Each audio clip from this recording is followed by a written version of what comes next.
नमस्कार दोस्तों, अभ्यर्थी एकेडमी के यूट्यूब चैनल पर आप सभी का स्वागत है। आज का हमारा 3 जुलाई 2020 के करंट अफेयर्स पर पॉइंट टू पॉइंट के रूप में चर्चा करेंगे हम। तो आइए प्रश्न स्टार्ट करते हैं।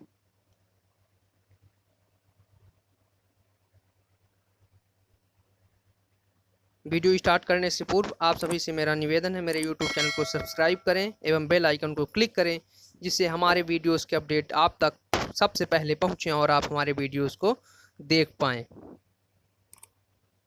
आज का हमारा सबसे पहला प्रश्न है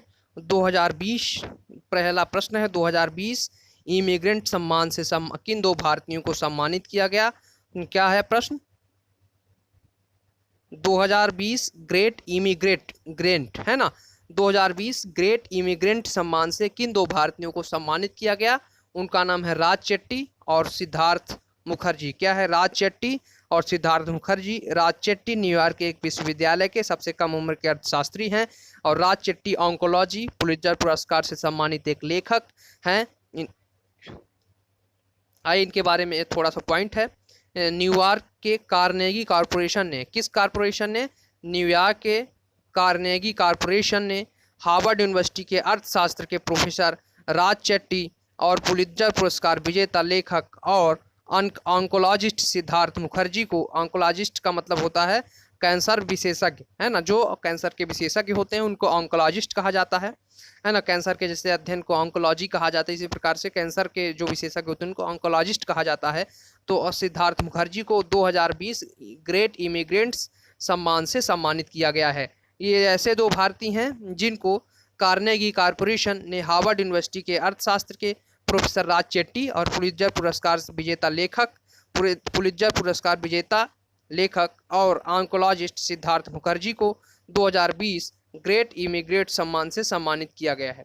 आइए प्रश्न नंबर 2 देखते हैं। प्रश्न नंबर 2 है विज्ञान एवं इंजीनियरी अनुसंधान बोर्ड SERB। क्या? विज्ञान एवं इंजीनियरी अनुसंधान बोर्ड SERB अंतर मंत्रालयीन कार्यक्रम के रूप में किस योजना को प्रारंभ किया गया है ना। जो विज्ञान एवं इंजीनियरिंग अनुसंधान बोर्ड है उसके द्वारा अंतर मंत्रालय कार्यक्रम के रूप में किस योजना को प्रारंभ किया गया है। तो इस योजना का नाम है एक्सीलरेट विज्ञान योजना। क्या नाम है?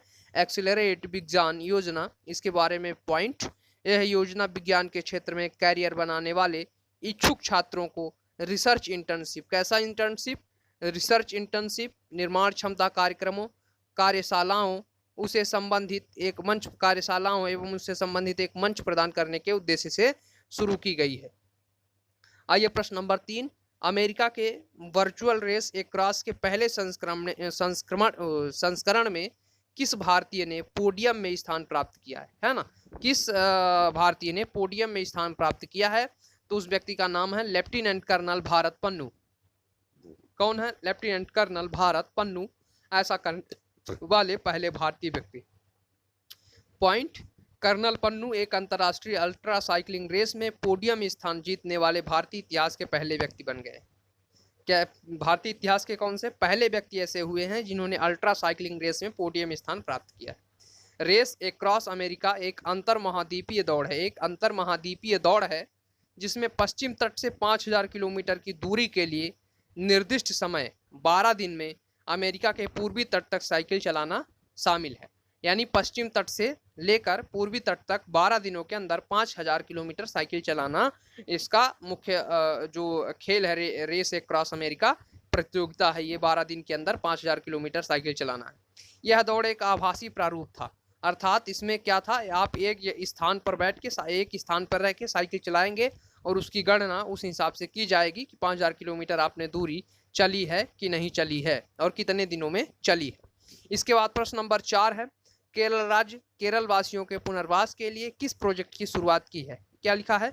केरल राज्य ने केरल वासियों के पुनर्वास के लिए किस प्रोजेक्ट की शुरुआत की, अर्थात जो यहाँ पे प्रवासी मजदूर आए हैं यानी कहीं दूसरी जगह कार्य करते थे वो पुनः केरल में लौट के आए हैं, उनके पुनर्वास के लिए एक प्रोजेक्ट की शुरुआत की गई है। उस प्रोजेक्ट का नाम है ड्रीम केरल प्रोजेक्ट। क्या नाम है? ड्रीम केरल प्रोजेक्ट नाम है। क्या नाम है? Dream Kerala project. इससे संबंधित पॉइंट है कि परियोजना का मुख्य उद्देश्य, जो आपकी ड्रीम केरल परियोजना है, प्रोजेक्ट है, इसका मुख्य उद्देश्य प्रवासियों के पुनर्वास के अलावा राज्य की अर्थव्यवस्था को पुनर्जीवित करना है। कोविड-19 के कारण बहुत से लोगों का उद्योग धंधा बंद हो गया है, बहुत से लोगों ने अपना रोजगार खो दिया है। इस कारण भारतीय अर्थव्यवस्था का जो अभी गिरावट आई है भारतीय अर्थव्यवस्था में, उसी प्रकार से केरल की अर्थव्यवस्था में भी गिरावट आई है, जिसको पुनर्जीवित करने के लिए केरल ड्रीम योजना की शुरुआत की गई है। परियोजना को राज्य सरकार के विभिन्न विभागों द्वारा समन्वयित किया जाएगा और सरकार ड्रीम केरल परियोजना के तहत जनता से विचारों और सिफारिशों को आमंत्रित करेगी। अर्थात किस प्रकार से केरल राज्य की अर्थव्यवस्था को दृढ़ एवं मजबूत किया जाए, इससे संबंधित सिफारिश और विचारों को जनता से सरकार ग्रहण करेगी और जो उचित लगेगा उसके आधार पर कार्य करेगी।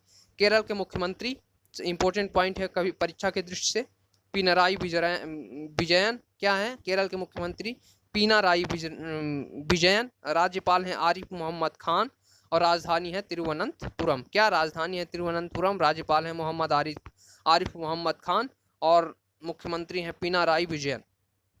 इसके बाद प्रश्न नंबर 5, हाल ही में आईसीसी की अध्यक्ष का अतिरिक्त प्रभार किसे दिया गया है? जो आईसीसी है, इंटरनेशनल क्रिकेट काउंसिल, अंतर्राष्ट्रीय क्रिकेट परिषद, इसके अध्यक्ष का अतिरिक्त प्रभार किसे दिया गया? इसके पहले शशांक मनोहर थे, वर्तमान में अतिरिक्त प्रभार एडिशनल चार्ज इमरान ख्वाजा को दिया गया है। किसको दिया गया है? इमरान ख्वाजा को इसका चार्ज दिया गया है।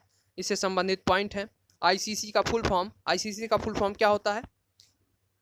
इंटरनेशनल क्रिकेट काउंसिल, अंतर्राष्ट्रीय क्रिकेट परिषद। क्या है? इंटरनेशनल क्रिकेट काउंसिल, अंतर्राष्ट्रीय क्रिकेट परिषद। इसकी स्थापना 1909 में की गई थी। कब की गई थी? 1909 में की गई थी। इसका मुख्यालय कहाँ है? दुबई में स्थित है। इसका मुख्यालय कहाँ है? दुबई में स्थित है। ये है इमरान ख्वाजा, इनको आप चित्र में देख सकते हैं, इमरान ख्वाजा, जिन्हें आईसीसी का एडिशनल चार्ज दिया गया है, यानी अतिरिक्त प्रभार दिया गया अध्यक्षता का। इसके बाद प्रश्न नंबर 6 है, हाल ही में किस बैंक ने किसानों के लिए ई किसान धन ऐप लॉन्च किया गया है? कौन सा ऐप है? ई किसान धन ऐप लॉन्च किया गया है। एक ऐसा ऐप है जिसके माध्यम से आप एचडीएफसी के जो किसान हैं या एचडीएफसी के संपूर्ण बैंकिंग कार्य भी कर सकते हैं। इसके साथ साथ वो अपने कृषि से संबंधित कार्य भी उसमें देख सकते हैं, कृषि संबंधित गाइडलाइन ले सकते हैं एवं धन से संबंधित पैसों के निकाली एवं जमा, इन सभी का कार्य भी वो इस ऐप से कर सकते हैं। इसके बाद यहाँ पे एचडीएफसी संबंधित कुछ पॉइंट देखते हैं। एचडीएफसी बैंक का full form housing development finance corporation. क्या है? हाउसिंग डेवलपमेंट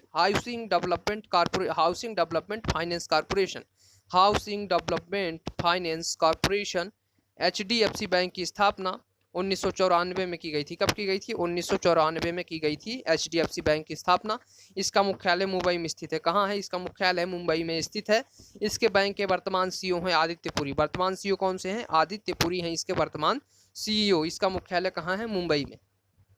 आगे प्रश्न नंबर 7, भारत के पहले प्लाज्मा बैंक की स्थापना कहाँ की गई? प्लाज्मा बैंक जो कि कोविड-19 के समय प्लाज्मा थेरेपी होती है, उसमें प्लाज्मा बैंक की स्थापना कहाँ की गई है?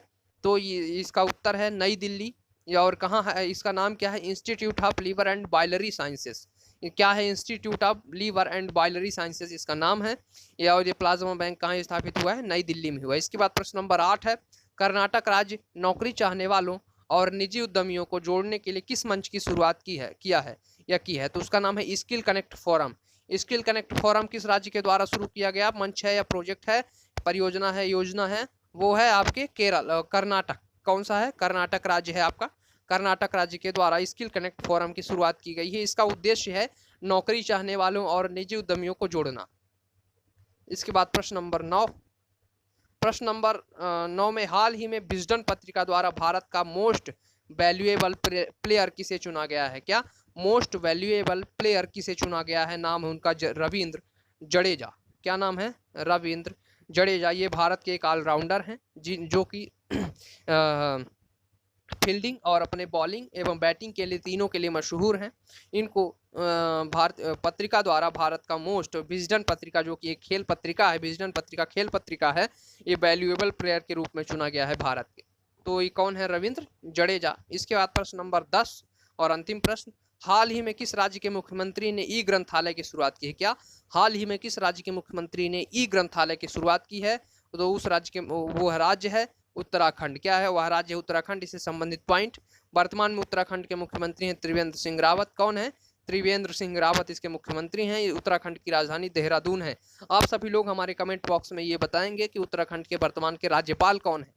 ये लोग आप कमेंट बॉक्स से हमें उत्तर देंगे कि वर्तमान में उत्तराखंड के राज्यपाल कौन है। हमने यहाँ पे मुख्यमंत्री बताया, आपको यहाँ की राजधानी बताई। अब आपको बताना है कमेंट बॉक्स में कि यहाँ के राज्यपाल कौन है। तो उत्तराखंड सरकार ने बेरोजगार युवाओं के लिए होप पोर्टल लॉन्च किया था। कैसा पोर्टल लॉन्च किया था? होप पोर्टल लॉन्च किया था। आज आप लोगों के लिए एक अभ्यास प्रश्न है। अभ्यास प्रश्न में प्रश्न है भारतीय जनसंचार क्या है? भारतीय जनसंचार, एक मिनट,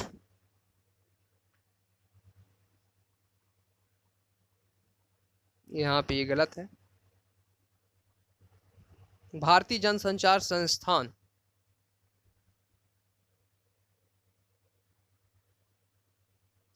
भारतीय जनसंचार संस्थान के नए महानिदेशक आईआईएमसी इसका शॉर्ट फॉर्म। भारतीय जनसंचार संस्थान के नए महानिदेशक कौन है? आप लोग आंसर देंगे। चंद्रकांत मुखर्जी हैं, सिद्धार्थ अहलूवालिया हैं, सिद्धार्थ द्विवेदी हैं, अनुराग आदित्य हैं। इसमें से कौन होंगे? ये आप लोग हमारे कमेंट बॉक्स में उत्तर देंगे।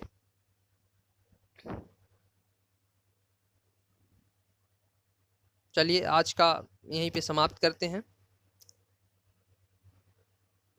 नमस्कार। आप लोग हमारे YouTube चैनल को सब्सक्राइब करें, लाइक करें एवं शेयर करें।